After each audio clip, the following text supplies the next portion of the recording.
All right, fruit faces, it's so good to see you. I want to talk with you guys today a little bit about how it's going, how I wrapped up the year. Some of you guys following me on Instagram kind of might already know, how everything kind of went down. I didn't really lose any weight towards the end of the year. The goal was to do so. I know a lot of people are saying, oh, you don't need to lose any weight, but I still feel like I do for various reasons, health reasons being at the top of the list.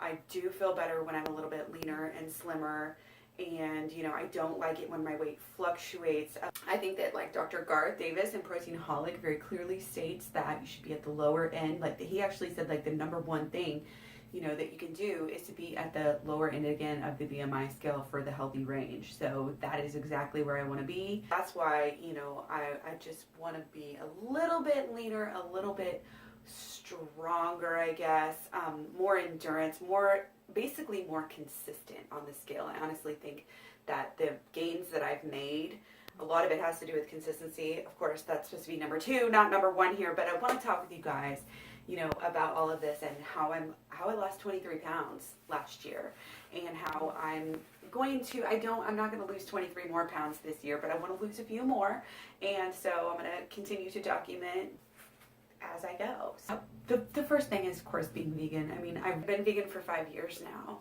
and it's so much easier to keep your weight down. You can eat more volume, you can stay filled up, you can graze throughout the day, you don't feel guilty, you don't have to count calories. It's freaking amazing.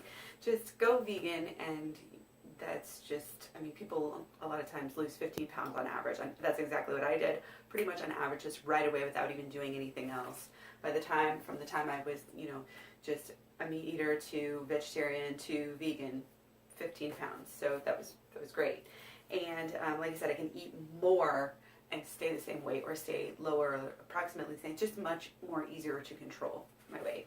So again, being consistent. The second thing is being consistent.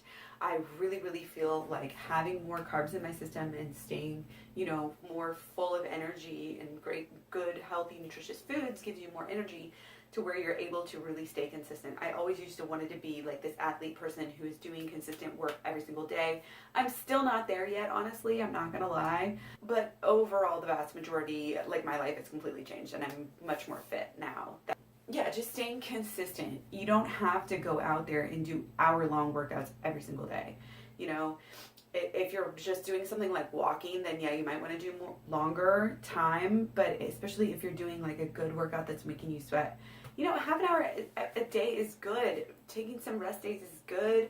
And setting goals is our third one here. Set goals. I had goals on Garmin last year for my Fitbit. I love trying to keep up with the challenges on there, making goals to get these little badges. They're kind of redundant, but it's fun. Follow me on KlaireeBerry on there if you are on there.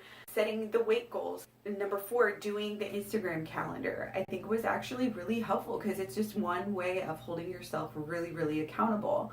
So, and I don't necessarily recommend doing it with pounds. I would say I would rather have done it with waist inches. Because again, I think that's a better marker of health. Keeping track is like one of the best things you can do. Like journaling, that's how come I feel so confident in knowing exactly what works for my body, what is working for me at any given time, because I'm always tracking it. And it was very clear to see a pattern when I ate high fat and processed, fats, I would gain weight.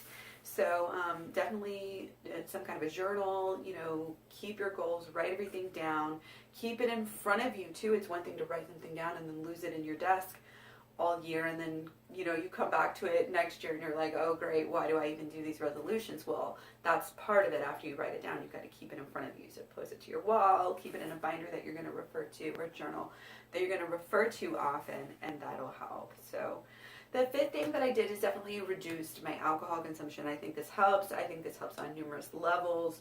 Alcohol, people say, oh, it's healthy, it's healthy, it's healthy. It's only healthy for like 1 serving or like 1.5 servings, especially for females. It's only supposed to be any benefits at all from half to like 1. serving per day, and that's a standard serving. Most people are drinking bigger beers, bigger wine glasses, and bigger shots. You know, the benefits are only on the heart health side. Cancer side, you know, it is carcinogenic still, even if it does have purported heart benefits. And it's kind of like keto. They don't exactly know why it's supposedly helping heart health, but so it could be something, you know, that's not really real. So anyway, sixth thing I did, reduce coffee as well. I used to think, oh, you know, because we're so, I think, trained to equate coffee with, you know, not eating and speeding up our metabolism and speeding up us, so we're, you know, active and losing weight. And a lot of people, like Nicole Kidman even came out and was saying she does a coffee intermittent fast thing, and it's like basically you're kind of anorexic in a way because you're just drinking coffee all day and you're not actually eating healthy foods. And it is a disordered way of eating, and the sooner people realize that. I used to be big on coffee. I'll still go through phases, like I'll give up coffee for a few months and then get back on it. It's kind of like the same thing with alcohol. People are pushing these alcohol studies, and who's behind that? Probably, yes, the alcohol companies are saying, you know, finding these studies, finding them and saying, look, it's good for you. Don't pay attention to all of the other facts that are out there. And same thing with coffee. I think a lot of people are saying, oh, it's so great, it's so great. But for anxiety, it's not too great. For stomach, for people who run acidic, it's not healthy. For people who, you know, aren't getting enough food because they're drinking coffee all day, it's not healthy.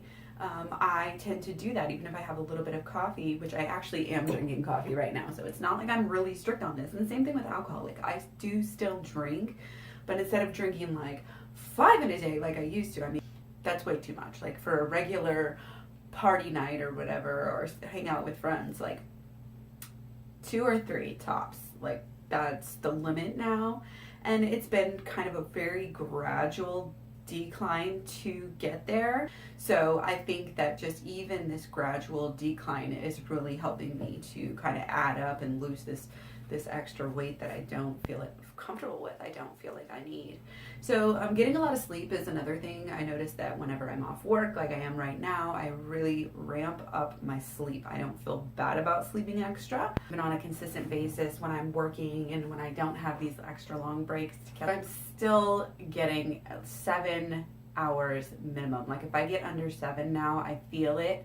I wasn't always this way, but I definitely feel like it helps me to stay healthy. Honestly, I always knock on wood, I have not been sick in 5 years since I've been vegan. On to number 8, we have just high carb. I know I mentioned veganism really helps me. Ever since I've been vegan, I've been doing high carb. So like, people are like, what, are you serious? Like, you're doing high carb? Everybody and their brother is doing low carb. But to me, when I look around and see who's really sticks to the low carb stuff, usually it's people with really bad habits that are just telling themselves bad habits, and they're doing the same thing over and over again. They might lose a little bit of weight and then it comes back on, and they try it again, and they keep trying it because they know that it has worked for them. But I've done numerous videos on this. It's not healthy long term, it's not safe long term, and it doesn't even work long term. It's too restrictive. When you think about a plant-based diet, there's thousands and thousands and thousands of different foods out there, but when you think about these animal products, there's only so many that you can eat. So especially keto, just, oh gosh, guys, seriously. It's number 9. Fats low, carbs high, everything in between, everything vegan. Don't be restrictive. Eat many, many, many different types of foods. As long as they're vegan, as long as they're relatively low fat. You know, you can eat avocados. They're packaged with phytonutrients and antioxidants and all this stuff that helps you not only to digest it, but to work with it and to have it support your body. Just get your nutrients from fruits and vegetables. So fruits and vegetables overall are very low fat, mostly high carb. Don't be afraid of grains. You can do a lot of different whole grains, even if you think you have a problem with gluten. Number 8 and 9, high carb, low fat. The last one, you guys, is water. And again, a lot of these are really, really common sense, but I don't mind doing a video like that because I don't want to tell you, oh, it's just one thing or the other. All 10 of these things are working in synergy to help me lose more pounds than I've ever lost in a year, for sure, like 23 pounds. And you know, I was pretty bloated at the beginning of the year. I want to be very, very transparent and honest. I lost more at the beginning of the year, and then I lost just kind of steadily lower amounts and then lower amounts until about the middle of the year. And then I basically did nothing for the rest of the year. And I was, I think, kind of up and down a little bit in those, but overall, like by the end of the month, I would just even out and I just stayed the same. So, but the 10th thing, like I said, is water. And again, it's so common sense, but there is no magic pill. There is no magic even. It's not just about diet. It really is about the whole lifestyle. And that's what I want people to say to this day. Like, why do you support Durian Rider? Like, Durian Rider has changed my life. It was always supposed to be a quick fix. I used to buy diet little pills, diet shots, diet this and that. And I would waste so much money, time, and energy. And then it would further, like, make me upset because then I would feel bad about spending all this money, you know, as a single mom on these diet things when it's like, oh, it's so frustrating. But it comes down to it, like all of the good things that we're supposed to do to support ourselves really do help support a healthy weight and healthy body. And healthy body and weight goes with a healthy mind and everything all together. And I'm just so thankful for all this experience as a high carb, low fat vegan, and just learning that there is no quick fix and there's no magic pill, and it is about the day-to-day, it is about the dedication, it is about the consistency, and that's all it is. But also it's fun, and that's why, you know, if I would add anything on here, it's to use your little apps, do your little fun things where you get to like check those boxes, you know, write every day, and don't let it be a negative thing. If you wake up every day and you're checking your weight and it's like such a negative thing, you're going to want to stop doing it, you're not going to feel it.